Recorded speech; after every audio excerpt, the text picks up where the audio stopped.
Xayrlı kun oquvchilar, bugungi darsning temasi internet ham butun dunyo parovozi.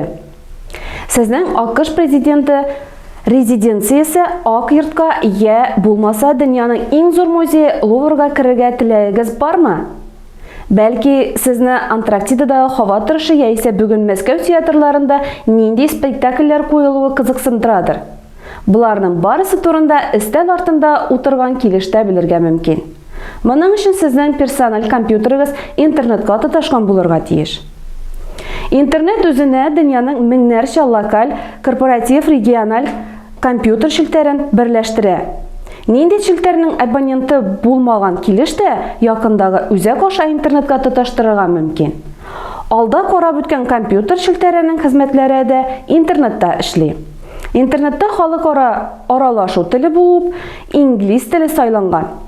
Шуңа күрә интернеттан файдаланганда кыенлыклар килеп чыкмасын өчен инглиз телен тырышып өйрәнү кирәк.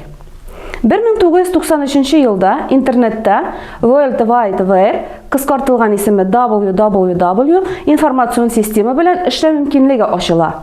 Бу сүз тезмәне бөтен дөнья parovozi дип тәрҗемә итеп була.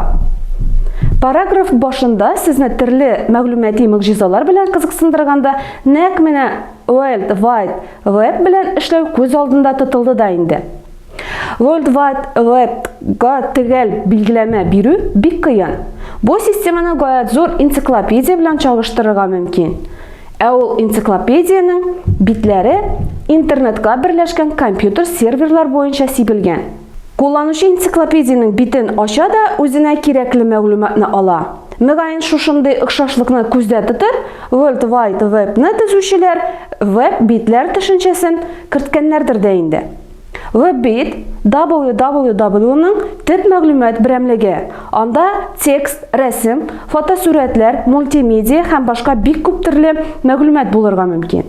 Веб битләрдә реклама, белешмә информациялар, фәнни макаләләр, соңгы яңалыклар, иллюстрацияле басмалар, сәнгать каталоглары, һава торышы һәм башка бик күп нәрсәләр урнашкан. Гади һәм кыска итеп әйткәндә, веб битләрдә бөтен нәрсә дә бар. Bir веб сервер бик күп битләрне эченә ала. Һәрбер серверның өй бите дип йөртелә торган төп бите бар. Ул титул битен хәтерләтә. Шул биттән башлап серверда сакланучы документларны карарга мөмкин. Серверның битендә гадәттә эчтәлек, ягъни бүлек исемнәре языла. Кирәкле бүлеккә керү өчен экранда күрсәткечне шул бүлекнең исеменә куясың да тычкан төймәсенә басасың. Балалар, шуның белән безнең теория өлеше тәмам.